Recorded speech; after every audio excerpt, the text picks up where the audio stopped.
Welcome to the Heavy Spoilers Show. I'm your host Paul, and in this video we're breaking down Predator Killer of Killers.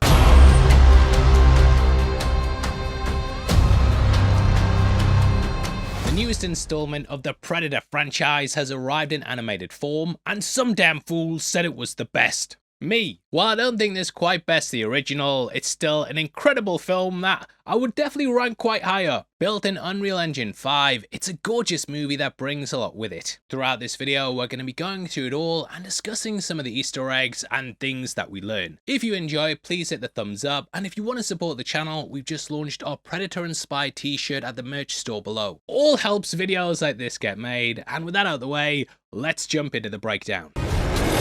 Okay, so Killer of Killers is directed by Dan Trachtenberg, who recently cut his teeth on Prey. Killer of Killers is an anthology that centers around 3 warriors from different points in history. All have their own things going on, and they all find themselves in the sights of a predator. This film was first teased by Trachtenberg back in 2024 as a secret project that would come out prior to Predator Badlands. We've broken down the trailer if you want to check out our thoughts on that, but this could give us an even greater idea of where things are going. Now, the movie opens with a passage from the Yucha Codex saying, "Go forth amongst the stars and seek only the strongest prey. They shall be your trophy. Become the killer of killers."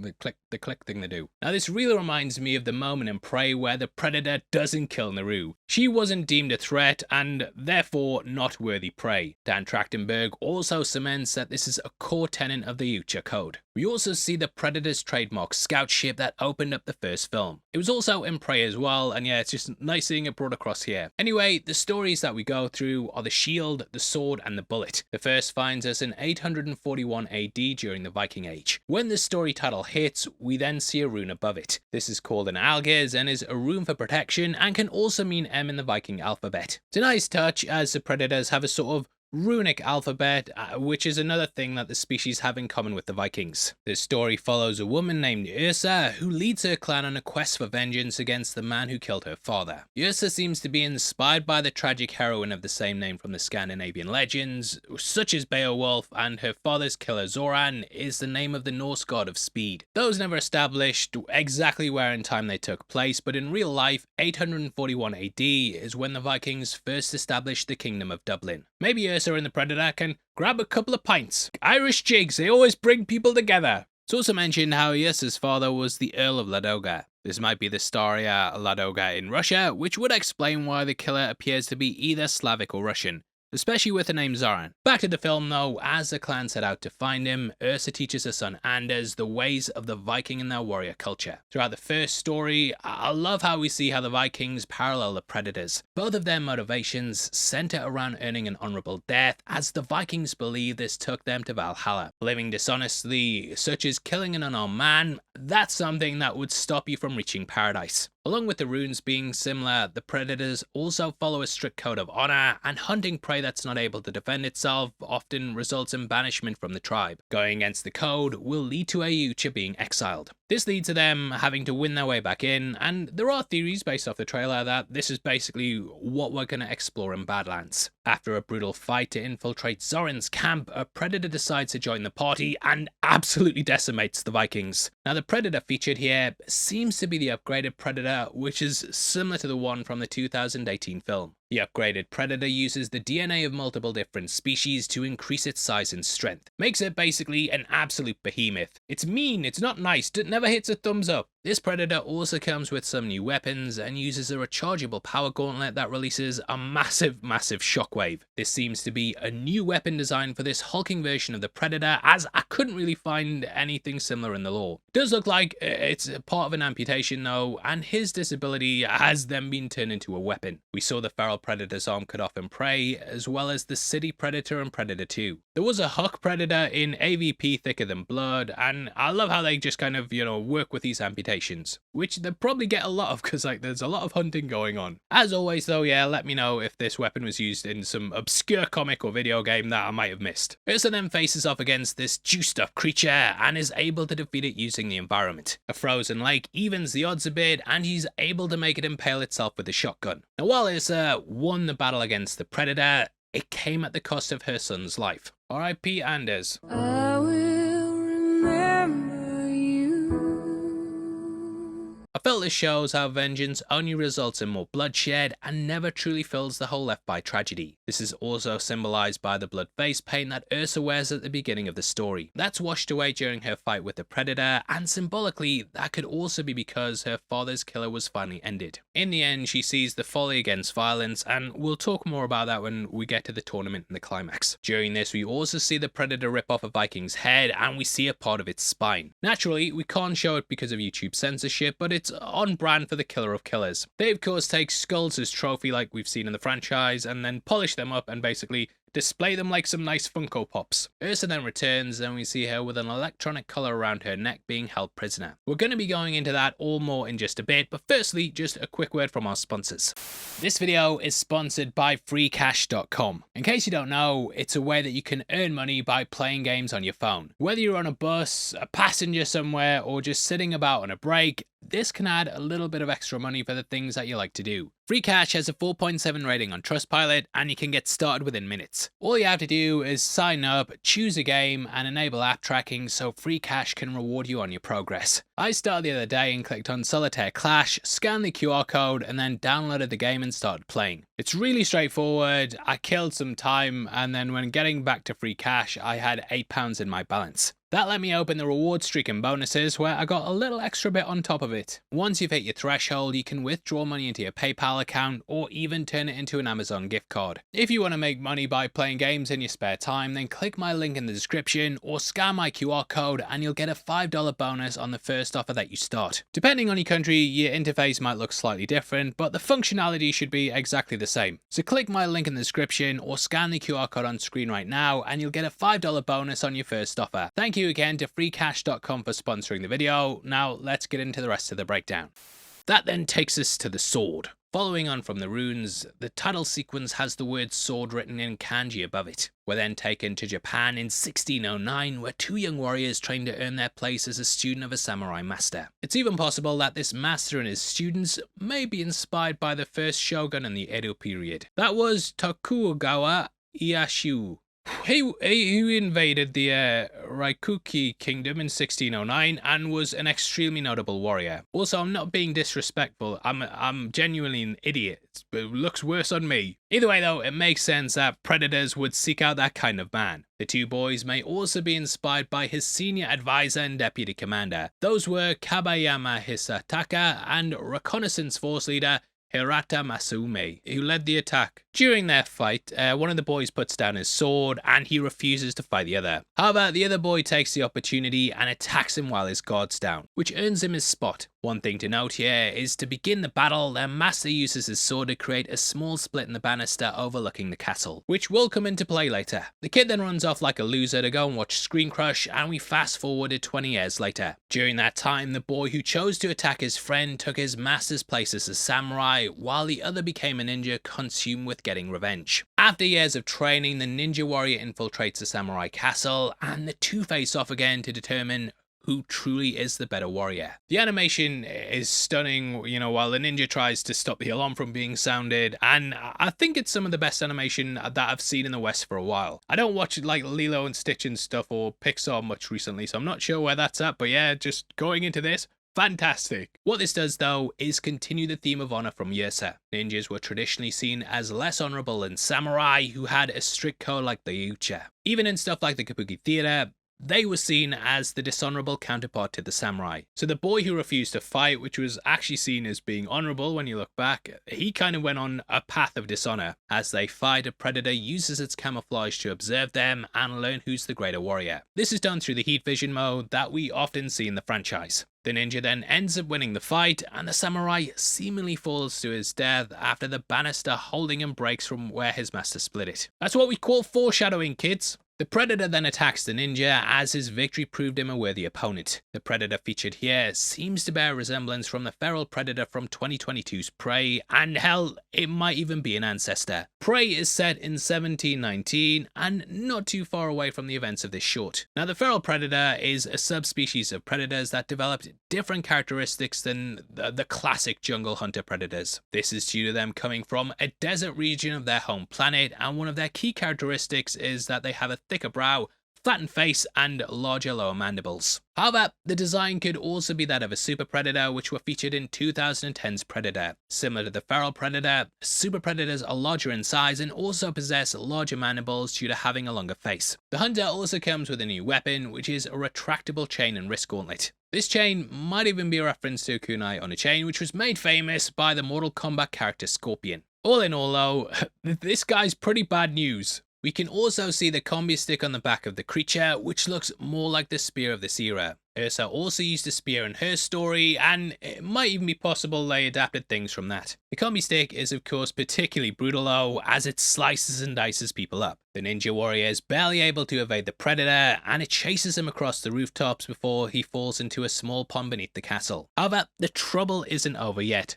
Luckily though, the samurai's not dead either. He returns to finish their battle, and the two fight for a brief moment until the predator comes smashing down like you smashing the like button. Shabow! The warriors then join together to fight off the hunter and weaken it by placing one of its own bombs onto its chain claw. This then gives them an opening for a Mortal Kombat finisher to put the predator down for good. It's then revealed that the two warriors are brothers, and the samurai dies from being stabbed during the fight. This leaves the ninja warrior as the sole survivor, and that then takes us into our next story. The third and final story of the film follows World War II pilot Johnny Torres. He encounters a predator out at sea, and we get some really cool aerial dogfights. The naval battle shown is most likely the Battle of the Guadalcanal, which was fought between the Allied nations and Imperial Japanese forces in the Solomon Islands during 1942. After multiple Allied planes are blown out of the sky, the remainder of the unit takes to the air, and they leave Torres behind to fix his plane. Because it's a piece of shit, once in the air they encounter a predator ship flown by another new predator. The Pirate Predator, which I'm calling that because of the eye patch. It's nice actually seeing this aerial dogfight though, as that's something we've not witnessed in the series before, and we never really get to see just how technologically advanced their ships are. Everything's always done on the ground in jungles, cities, that sort of thing, so yeah, taken to the sky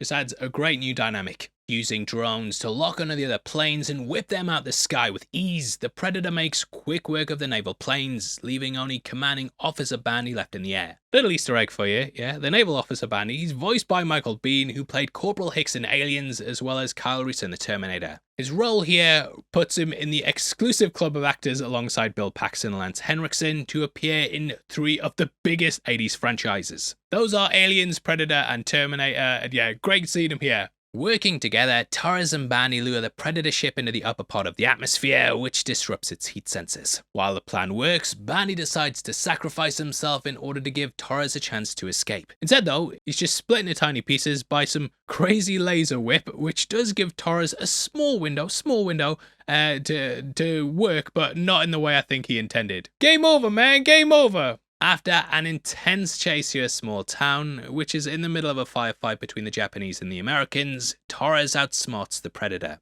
We then fast forward after the war, where we see that Torres has made it home. However, he doesn't get to experience the peace, and he's then abducted by the Predators outside his father's garage. My guy just cannot catch a break. Before moving on to the end, I also wanted to point out just a few details from these 3 stories. Throughout each of their encounters with the Predators, each warrior reflects different aspects of the Predator culture. Ursa represents the savage and brutal nature of the hunt, whereas the ninja parallels the methodical aspects of patience and surveying the enemy's plan to then form an attack. Torres, on the other hand, just represents the tactical and strategic aspects of outsmarting an enemy. Not only did they defeat the Predators in their respective stories, but each possessing these specific qualities is most likely why they were chosen to participate in the final hunt. You might also notice that all the Predators are defeated with chains in some form or another. Symbolically, this could play into the chains the warriors later find themselves in. Ultimately, they break through them, and thus the chains they use become something that enslaved them, and they manage to escape them and then earn their freedom. Does that make sense? Is that a film analysis thing? Will I get a first at uni for that? After Torres is abducted though, the 3 stories converge and bring the warriors to their ultimate test. Torres wakes up on the Predator ship from Cryo Chamber, showing how each of the warriors were able to be there despite being from different periods across time. The warriors are then led from their cell by Predator guards and placed into a giant arena. There's Predators lining the stands, lots of Predators showing up, and it's basically Chris Hansen's biggest episode ever. There's an enormous skull also featured in the middle of the battlefield. Now, while it isn't specified, this is most likely Ayucha Prime, which is the Predator home planet.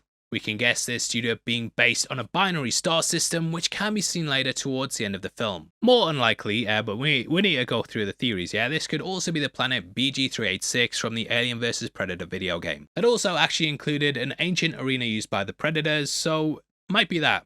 Along with this, I couldn't really find an exact match for the look of this skull, but it could be a creature known as the Quasatsareech. Quasatsareech. The Quasatsareech is one of the fiercest creatures native to the Predator homeworld. Before a Predator can be considered an adult and allowed to hunt off-world, a group of 3 hunters must first kill a Quasatsareech and present it to the clan elders. The concept for the creature was actually created by Sideshow Collectibles as background information for their ceremonial mask prop. Thus, it hasn't really featured in any of the games or comics, so there's no way to know what this creature actually looks like. So I'm just going to go with, that's a Quasatsareech. Great job, Trachtenberg, you're pleasing true fans like me who can't even pronounce the fucking names. The warriors are then met by the ultimate test in the form of the Predator King. Adorned with a cape made from xenomorph tails, the ribcage of an alien queen, its mask is also another predator's skull. So it's a badass. The Predator King ship is also fitted with numerous bones that can be seen later in the film, with it depicting a facehugger skeleton across the top. A Predator King is one of the most obscure ranks of Predator culture, with them only being alluded to or mentioned throughout the Predator's history. As opposed to elder Predators who act as a clan's leader, a Predator King is the supreme ruler of numerous different clans and is said to sit on a throne of xenomorph trophies.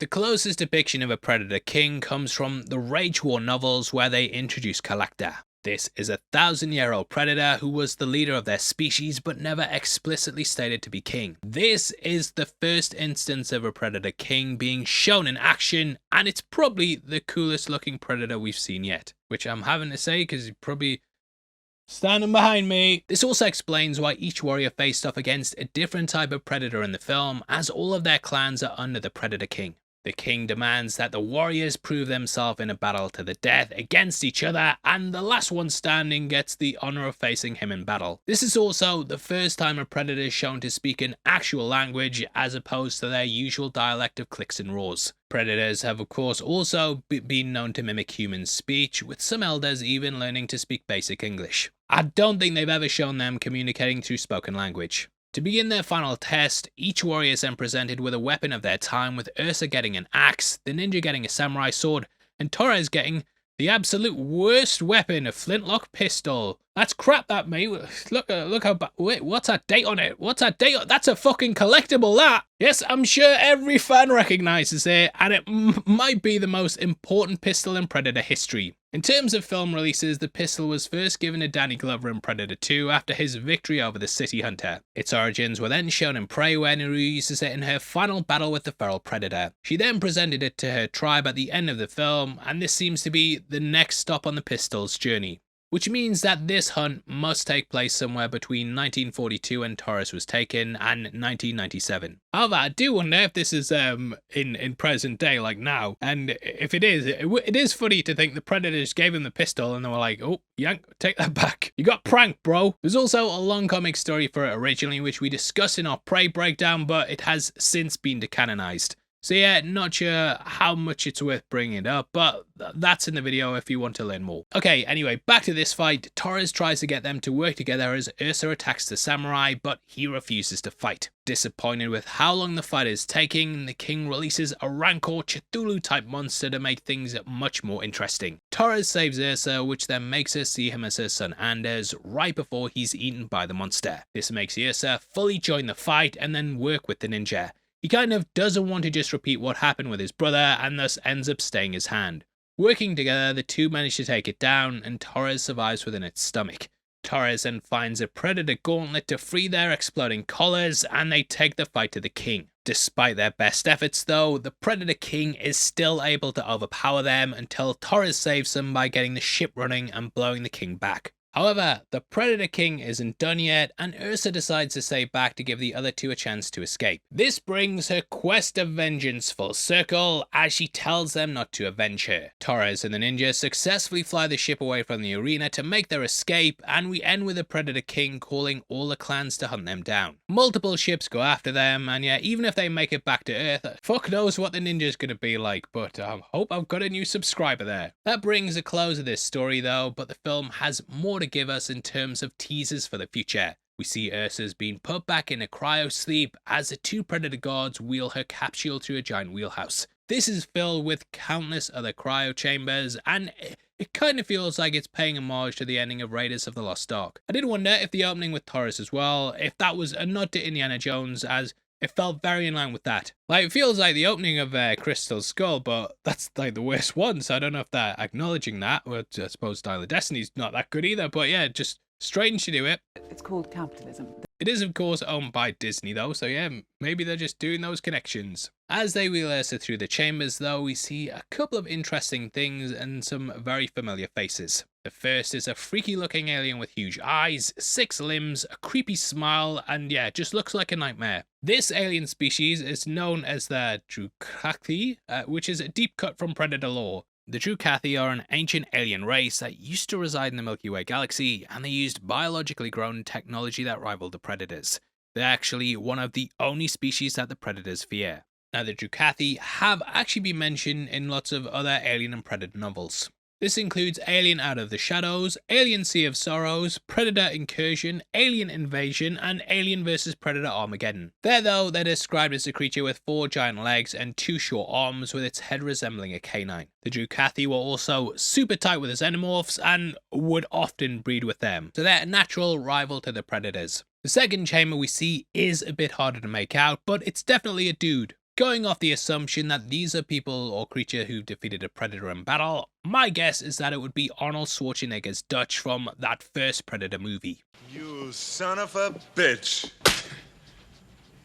While almost impossible to see clearly, it does look like the character has something that looks like dirt over his left eye and a 5 o'clock shadow, which is how Dutch was depicted in the film. While Dutch's story has been expanded on in a number of novels and comics like Predator Concrete Jungle, the Predator 2 novel, Predator Cold War, Predator Dark River, Predator vs Judge Dredd, Predators Beating the Bullet, Predator Hunting Grounds video game, Predator Stalking Shadows, Predator Eyes of the Demon, and Predator Last Hunt, what happened to him after his encounter with a Predator has never been revealed in the main canon of films. Another possibility is that it could be Quinn McKenna who killed the upgraded Predator in 2018's The Predator. We last saw Quinn taking the lead of the Stargazer project and getting a suit of Predator Iron Man armor. Although I like to pretend that movie didn't happen. Like, oh, I own all the films except that one. On my last breakdown as well, the Predator one, I said at one point I didn't like Predators. And everyone's like, whoa, in the comments, like, what the fuck do you mean that's the best one? Like, I'll be honest with you, mate. It had been a long day. I'd been saying Predator, The Predator, Predators, and it just got mixed up in that. It was just reading this stuff. It's very strange. If you ever record a video, you'll know what I mean. You sometimes add an S onto stuff and sometimes leave one off, and it fucked the video. It was ruined. But yeah, that film's terrible. Predators is great, but yeah, hopefully it's not him. I doubt it will be, because no one likes it. Then get the biggest reveal of the bunch with the last chamber containing Naru. Last seen in 1719, after defeating the feral predator, she became the new war chief of her tribe. While seemingly a happy ending, if you watch the credit sequence, you'll have seen predator ships arriving. In hindsight, this set up her appearance here, as it was showing the predators returning to abduct her. This also explains how the predators recovered the pistol, and it showed up in the final battle. The concept of predators keeping prey in cryo-hibernation chambers was also first introduced in 2024's Predator The Last Hunt 1. There, one of their stasis farms is discovered, which contains tens of thousands of chambers with more farms scattered around different planets.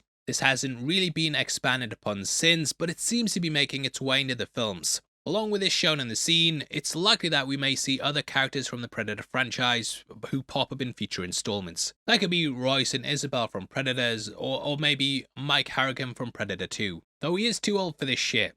As for what's going on here though, I do wonder if there's an even bigger Killer of Killers tournament that they're saving all these characters for. We know in films like Predators that people are selected for certain hunts as well, and this may be where they choose their quote-unquote prey from.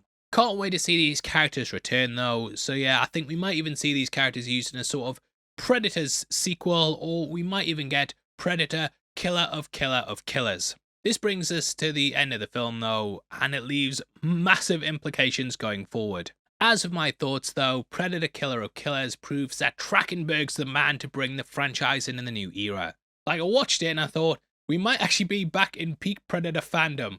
Being animated, the anthology features some of the best action scenes in any of the Predator films, and it exposes the audience to different forms of the iconic movie monster. The film does something that no other Predator film's done as well, by incorporating different aspects of Predator history and starting to bridge the gap between the films. It neatly pulls in lots of things from the extended universe lore and gives the Predators a definitive history and culture. While I'm already a massive fan of Predator, I even like Predator 2. I love Predators, just to clear that up. I love Prey as well. I'm still a massive fan of all those, but Killer of Killers, it might actually make me the most excited for what's coming down the line. Those are the films, you know, they're great movies, but they always felt sort of self-contained. This sets up lots of things for the future, fills in the past, and also has me really excited for what he's going to do with Predator Badlands. I can totally see why they signed him up to basically shepherd this franchise going forward, and yeah, Prey in this, great job on them. But yeah, that's the end of the video. Please drop a like if you enjoyed it, and also leave a comment with your thoughts below. If you want to follow us on Instagram to keep up to date with everything we're doing, then also make sure you check us out at Heavy Spoilers. Also announced this on our recent Predator breakdown, but in case you missed that, we are going to be working through all the films, and I'm just about to start writing our breakdown for Predator 2. We also have the Matrix Resurrection video that we're just about to finish the script for, and You Only Live Twice is coming as well.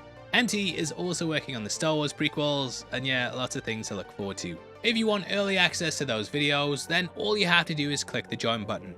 Costs just 99 cents a month, and we try to set it where hopefully it's not a lot to you, but if a lot of you do it, it means so much to us. Again, if you want to get some Heavy Spoilers merch, we've got that Predator t-shirt below, and huge thank you to everyone who's picked one up. We also have lots of different classic movie designs, stuff for Galactus, anything you want, might have a shirt there and you'll look fantastic. If you want something else to watch, then definitely make sure you check out our Predator breakdown on screen right now, where we go through the film, point out all the hidden details and things you might have missed. Huge thank you for sitting through this video though. I've been your host Paul, you've been the best, and I'll see you next time. Take care, peace.